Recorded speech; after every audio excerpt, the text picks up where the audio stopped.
5 ಕಾರ್ಯಕ್ರಮವನ್ನು ಕೊಟ್ಟಿದ್ದರು. ಬಹುಶಃ ಇವತ್ತು 5 ಕಾರ್ಯಕ್ರಮಗಳು ಸಮೇತ ನಾವು ಅದನ್ನು ಅನೌನ್ಸ್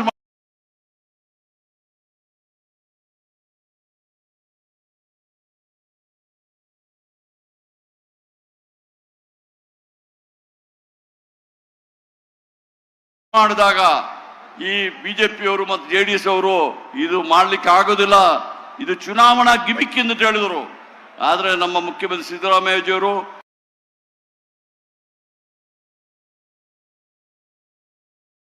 ತರಬೇಕೆಂಬುದಾಗಿ ಹೇಳಿ ಬಹುಶಃ ಯಾವುದೇ ಚುನಾಯಿತ ಸರ್ಕಾರಗಳು ಸಮೇತ ಆ ಕೆಲಸ ಮಾಡಿರಲಿಲ್ಲ. ಆದರೆ ನಮ್ಮ ಮುಖ್ಯಮಂತ್ರಿಯವರ ನಾಯಕತ್ವದಲ್ಲಿ DK ಶಿವಕುಮಾರ್ ಅವರ ಕಾಂಗ್ರೆಸ್ ಪಕ್ಷ ಅಧ್ಯಕ್ಷರಾಗಿ ಮೊದಲನೇ ಕ್ಯಾಬಿನೆಟ್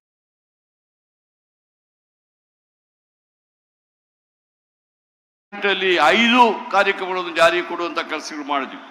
ಬಹುಶಃ ಈ 5 ಕಾರ್ಯಕ್ರಮಗಳು ಸಮೇತ ಈ ರಾಜ್ಯದಲ್ಲಿ ಇವತ್ತು ಜಾರಿಗಿದೆ. ಮೊಟ್ಟ ಮೊದಲ ಶಕ್ತಿ ಪ್ರೋಗ್ರಾಮ್ ಇವತ್ತು ಮಹಿಳೆಯರಿಗೆ ಕರ್ನಾಟಕ ರಾಜ್ಯದಲ್ಲಿ ಎಲ್ಲಿ ಬೇಕಾದರೂ ನಮ್ಮ ರಾಜ್ಯ ಸರ್ಕಾರದ ಬಸ್ಸಿನಲ್ಲಿ ಪ್ರಯಾಣ ಮಾಡಲಿಕ್ಕೆ ಈಗಾಗಲೇ ನಾವು ಅನುವು ಮಾಡಿಕೊಟ್ಟಿದ್ವಿ. ಗೃಹಜ್ಯೋತಿ ಕಾರ್ಯಕ್ರಮ 200 ಯೂನಿಟ್ ವರೆಗೆ ಸುಮಾರು 1,60,00,000 ಕುಟುಂಬದವರಿಗೆ ಇವತ್ತು ನಾವು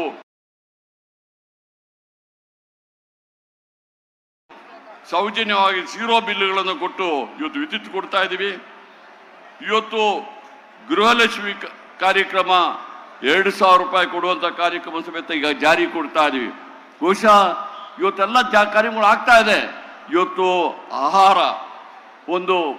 ಆಹಾರಧಾನ್ಯಗಳನ್ನು ಕೊಡುವಂತ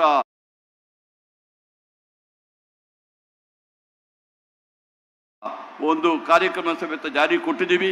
ಅದೇ ರೀತಿಯಲ್ಲಿ ನಮ್ಮ ಯುವಕರು ಯಾರು ನಿರುದ್ಯೋಗಿಗಳಿದ್ದಾರೆ ಅವರು ಕಾಲೇಜಿಂದ ಬಂದು 2 ವರ್ಷದವರೆಗೆ ಅವರಿಗೆ ಭತ್ಯೆಯನ್ನು ಕೊಡುವಂತ ಈ ಕೆಲಸವನ್ನ ಅವರು ಗ್ರಾಜ್ಯುಯೇಟ್ ಇರ್ಬೋದು, ಅವರು ಡಿಪ್ಲೊಮಾ ಹೋಲ್ಡರ್ ಇರ್ಬೋದು, ಅವರಿಗೆ ಕೊಡುವಂತ ಕಾರ್ಯಕ್ರಮಗಳನ್ನು ನಾವು ಮಾಡ್ತಾ ಇದ್ದೀವಿ. ಈ ಕಾರ್ಯಕ್ರಮಗಳು ನಮ್ಮ ಕರ್ನಾಟಕ ರಾಜ್ಯದಲ್ಲಿ ಕಾಂಗ್ರೆಸ್ ಸರ್ಕಾರ ಇಲ್ಲಿವರೆಗೆ ಇರ್ತದೆ.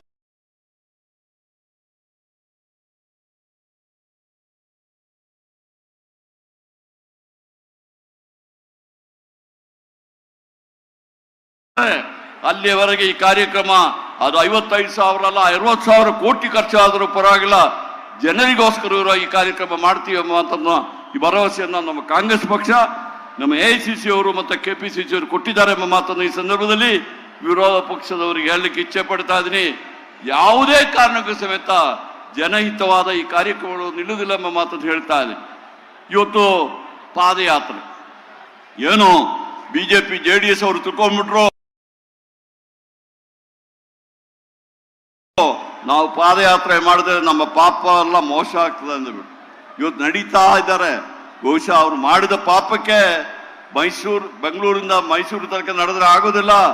ಇಡೀ ರಾಜ್ಯ ಮಟ್ಟದಲ್ಲಿ ಒಂದು 5 ಸತಿ ಪ್ರದಕ್ಷಿಣೆ ಪಾದಯಾತ್ರೆ ಮಾಡಿದ್ರೆ, ರಾಷ್ಟ್ರ ಮಟ್ಟದಲ್ಲಿ ಪಾದಯಾತ್ರೆ ಮಾಡಿದ್ರೆ ಮಾತ್ರ ಬಹುಶಃ ಜನ ಅವರಿಗೆ ಕ್ಷಮಿಸಬಹುದು ಎಂಬ ಮಾತನ್ನು ಹೇಳ್ತಾ ಇದ್ದೀನಿ. ಇವತ್ತು ಒಂದು ವಿಚಾರ ಹೇಳಲಿಕ್ಕೆ ಇಚ್ಛೆ ಪಡ್ತಾ ಇದ್ದೀನಿ. ನಾನು ಸಮೇತ ಸಿದ್ದರಾಮಯ್ಯಜಿಯವರ ಕ್ಯಾಬಿನೆಟ್ ಅಲ್ಲಿ 2013 ಇಸ್ವಿಯಿಂದ ಇದ್ದೀನಿ. ಅವರಷ್ಟು ಒಳ್ಳೆಯ ಒಬ್ಬ ಮುಖ್ಯಮಂತ್ರಿಯನ್ನ ಬಹುಶಃ ಬೇರೆಯವರು ಇದ್ದಿರ್ಬೋದು, ಇಲ್ಲ ಅಂದಿಟ್ಟಲ್ಲ. ಆದರೂ ಅವರು ಜನಪರ ವಿಚಾರದಲ್ಲಿ, ಜನರ ಒಂದು ಪರವಾಗಿ ಕಾರ್ಯಕ್ರಮ ಮಾಡೋದಲ್ಲಿ ಎಷ್ಟು ಕಾಳಜಿ ಇದೆ ಎಂಬುದನ್ನು ನಾನು ನೋಡಿದ್ದೀನಿ. ಬಹುಶಃ ಇವತ್ತು ಅವ್ರ ಮೇಲೆ ಏನೇನು ಆರೋಪ ಇಲ್ಲ, ಆದರೆ ಸುಳ್ಳು ಆರೋಪವನ್ನು ಮಾಡಿ ಇವತ್ತು ಈ ಬಿಜೆಪಿ ಮತ್ತೆ JDS ಅವರು ಪ್ರಯತ್ನ ಮಾಡ್ತಿದ್ದಾರೆ. ಆದರೆ ಜನಕ್ಕೆ ಇದು ಗೊತ್ತಾಗಿದೆ. ಅವ್ರು ಏನು ಹೇಳ್ತಿದ್ದಾರೆ ನಾನು ಹೆಚ್ಚಿಗೆ ಮಾತಾಡ್ಲಿಕ್ಕೆ ಹೋಗೋದಿಲ್ಲ, ಯಾಕೆ ಸಾಕಷ್ಟು ಜನ ಭಾಷಣ ಮಾಡೋರು ಇದ್ದಾರೆ. ಆದರೆ ಒಂದೇ ಒಂದು ಮಾತನ್ನ ಮುಖ್ಯಮಂತ್ರಿ ಸಿದ್ದರಾಮಯ್ಯಜಿಯವರು ಒಂದು ಮಾತು ಹೇಳಿದರು.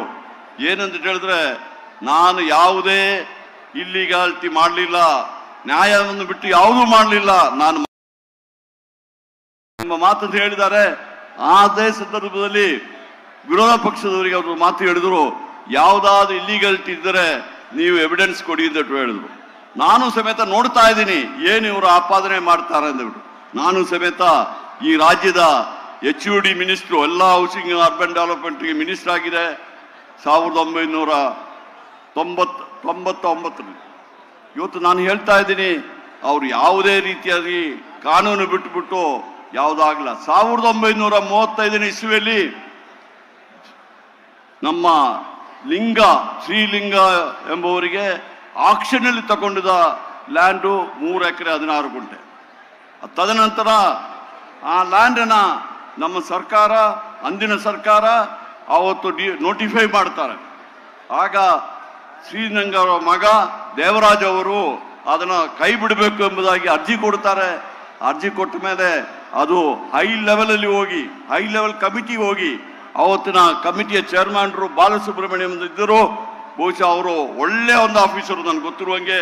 ಅವತ್ತು ಅವರು ಇದರ ಕೈ ಬಿಡಬೇಕೆಂಬುದಾಗಿ ಹೇಳಿ ಅವತ್ತು ಕೈ ಬಿಟ್ಟಿದರು. ನಂತರ ಮಲ್ಲಿಕಾರ್ಜುನ ಸ್ವಾಮಿ ಅವರಿಗೆ ಆ ಲ್ಯಾಂಡನ್ನ ಹಲವಾರು ವರ್ಷಗಳಾದ ಮೇಲೆ ಮಾರ್ತಾರೆ. ಮಲ್ಲಿಕಾರ್ಜುನ ಸ್ವಾಮಿಯವರು ನಮ್ಮ ಸಿದ್ದರಾಮಯ್ಯ ಧರ್ಮಪತ್ನಿಯ ಸಹೋದರ. ಅವರು ಸಮೇತ ತಾವು ಕೈಕಿತ್ತ ಇದ್ದ ಲ್ಯಾಂಡನ್ನ ತಮ್ಮ ಸಹೋದರಿಗೆ ಇಷ್ಟದಾನವಾಗಿ ಅವರು ಕೊಡ್ತಾರೆ. ಇದರಲ್ಲಿ ಯಾವ ಕಾನೂನು ಬಾಹಿರ ಇದೆ ಅಂದ್ಬಿಟ್ಟು ನಾನು ಇವತ್ತು ಬಿಜೆಪಿಯವ್ರನ್ನ JDS ಅವ್ರನ್ನ ಕೇಳಲಿಕ್ಕೆ ಇಚ್ಛಿದೆ. ಅವ್ರೇನು ಹೇಳ್ತಿದ್ದಾರೆ, 2014ರಲ್ಲಿ ಜಾಗ ಇರಲಿಲ್ಲ ಅಂತ ಹೇಳ್ತಾರೆ. ನಾನೊಂದು ಪ್ರಶ್ನೆ ಕೇಳ್ತೀನಿ. 1935ನೇ ಇಸ್ವಿಯಲ್ಲಿ ಹರಾಜಿನಲ್ಲಿ ಶ್ರೀಲಿಂಗ ತಗೊಂಡ ಲ್ಯಾಂಡ್ ಏನಾಯ್ತು? ಅವರ ದೇವರಾಜ ಅವರಿಗೆ ಭೂ ಸ್ವಾಧೀನದ ಬಿಟ್ಟ ಲ್ಯಾಂಡ್ ಏನಾಯ್ತು? ಈ ಕನ್ವರ್ಷನ್ ಮಾಡಿದ ಲ್ಯಾಂಡ್ ಏನಾಯ್ತು? ಅದು ಯಾರು ನುಂಗಿದ್ದಾರೆ, ಯಾರು ಲೂಟಿ ಮಾಡಿದ್ದಾರೆ ಅಂತ ಹೇಳಿದ್ರೆ ಅವರು ಮೂಢದವರು ಅದನ್ನ ಮಾಡಿದ್ದಾರೆ ಹೊರತು ಇವರು ಯಾರು ಲೂಟಿ ಮಾಡಿರ್ಲಿಲ್ಲ. ಇವತ್ತು ಹೇಳ್ತಾ ಇದ್ದೀನಿ, ಇವರು 100 ಸುಳ್ಳನ್ನು ಹೇಳಿ ಇವತ್ತು ಸತ್ಯ ಮಾಡ್ಲಿಕ್ಕೆ ಹೊರಟಿದ್ದಾರೆ. ಆದ್ರಿಂದ ನಮ್ಮ ಕರ್ನಾಟಕ ರಾಜ್ಯ ಜನ ಇದನ್ನ ತಿಳ್ಕೊಳ್ತಾರೆ. ನೀವು ಮೈಸೂರು ಅವರಿಗೆ ನಿಮಗೆಲ್ಲ ಗೊತ್ತಿದೆ. ನಾವು ಸಮೇತ ಹಲವಾರು ವರ್ಷಗಳ ಕಾಲ ಅವರೊಟ್ಟಿಗೆ ಕೆಲಸ ಮಾಡಿದ್ದೀವಿ. ಅವರಷ್ಟು ಒಂದು ನಿಷ್ಠಾವಂತ, ನ್ಯಾಯಯುತವಾಗಿ ಒಂದು ಆಡಳಿತ ನಡೆಸುವವರು ಮತ್ತು ಸಾರ್ವಜನಿಕ ಜೀವನದಲ್ಲಿ ಯಾವುದೇ ಕಪ್ಪು ಚುಟ್ಟಲಿಕ್ಕೆ ಇಲ್ಲದೆ ಇವತ್ತು ಮಾಡಿದ್ದಾರೆ ಎಂಬ ಮಾತನ್ನು ಹೇಳಿ ನನಗೆ ಅವಕಾಶ ಮಾಡಿಕೊಟ್ಟು ತಮಗೆ ವಂದಿಸಿ ನನ್ನ ಮಾತುಗಳನ್ನು ಮುಗಿಸ್ತಾ